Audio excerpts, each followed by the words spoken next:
حضرت حسین رضی اللہ تعالیٰ عنہ فرماتے ہیں کہ لوگ دنیا کے غلام ہیں اور دین ان کی زبانوں کے لیے چٹنی ہے۔ جب تک دین کے نام پر معاش کا در و مدار ہے، دین کا نام لیتے ہیں، لیکن جب مصیبتوں میں مبتلا ہو جاتے ہیں تو دینداروں کی تعداد بہت کم ہو جاتی ہے۔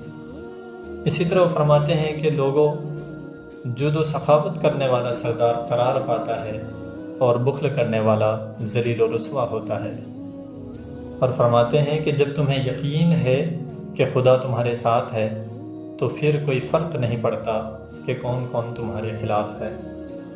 حضرت انس رضی اللہ تعالیٰ عنہ سے روایت ہے کہ رسول اللہ صلی اللہ علیہ وسلم نے فرمایا، آزمائش جتنی سخت ہوتی ہے اس کا بدلہ بھی اتنا ہی بڑا ملتا ہے۔ جب بھی وقت ملے میرے دوستو تو اپنے ماں باپ کے ساتھ بیٹھ جایا کریں، کیونکہ ماں باپ کے ساتھ گزارا وقت قیامت کے دن تمہارے لیے اور ہمارے لیے بھی نجات کا باعث بنے گا۔ علم کے ساتھ کامیابی حاصل کرو، چاہے صفحہ ہستی پر ہمیشہ تمہارا نام نہیں رہے گا۔ لوگ تو مر جاتے ہیں مگر اہل علم نہیں مرتے ہیں۔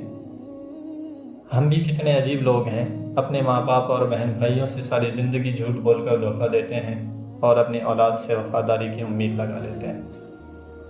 قرآن اور حدیث سے ماخوذ ہے کہ نیک فرمانبردار اولادوں کے لیے نیک دیندار پاکیزہ ماؤں کا انتخاب ضروری ہے۔